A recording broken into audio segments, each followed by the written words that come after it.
Bhogapuram airport. Bhogapuram airport కూడా నిజంగా చూస్తే చంద్రబాబు మరో క్రెడిట్ చోరీ చేయడానికి పడరాని పాటలు పడతా ఉన్నాడు.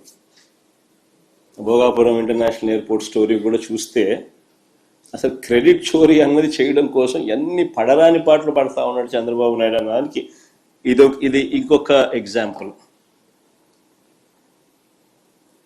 వాస్తవంగా చంద్రబాబు నాయుడు గారు ఈ భోగాపురం ఎయిర్పోర్ట్ ఇంటర్నేషనల్ ఎయిర్పోర్ట్ పేరుతో పెద్ద ఎత్తున భూదోపిడీకి ప్లాన్ చేసినాడు ఈ పెద్ద మనిషి ఆయన హయాంలో. మీ అందరికీ కూడా గుర్తుండే ఉంటుంది, 2014 నుంచి 19 మధ్యలో ఆయన ముఖ్యమంత్రిగా ఉన్నప్పుడు మొదట ఈ ఎయిర్పోర్ట్కు 15,000 ఎకరాలు కావాలన్నాడు. అందరికి గుర్తుండే ఉంటుంది.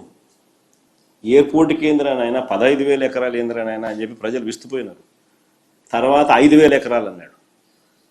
మరి ఎయిర్పోర్ట్కి ఏంద్రానైనా 5,000 ఎకరాలు ఏంద్రానైనా అని చెప్పి నిజంగా ప్రజలు ఈ మనిషి చిత్తశుద్ధిని ప్రజలు సీరియస్గా శంకించి ఏకంగా ఈ ప్రాజెక్టుకు వ్యతిరేకంగా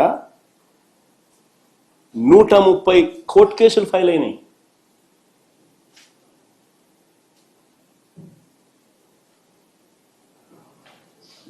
ప్రాజెక్ట్ టేక్ ఆఫ్ కాల.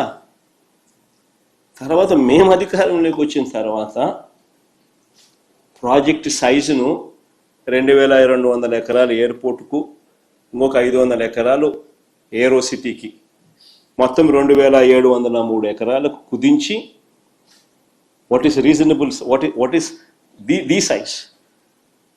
నెట్లేకి వెళ్ళి ఆల్ ది ఇంటర్నేషనల్ ఎయిర్పోర్ట్స్ ఏ సైజుల్లో ఉన్నాయని ఒకసారి బటన్ నొక్కినారనుకో 2,700 ఎకరాలు అనేది బ్రహ్మాండమైన సైజు కింద కనిపిస్తుంది, ఒక చంద్రబాబు నాయుడు స్కాములు చేసే కార్యక్రమం తప్ప. మేము ఏరో సిటీకి ఒక 500 ఎకరాలు, 2,200 ఎకరాలు ఎయిర్పోర్ట్కు కుదించి అడుగులు వేగంగా ముందుకు వేయగలిగాం. ప్రతి రైతుకు కాన్ఫిడెన్స్ ఇవ్వగలిగినాం. మొత్తం 130 కేసు కోర్టులో ఉన్నటి సాల్వ్ చేయగలిగినాం.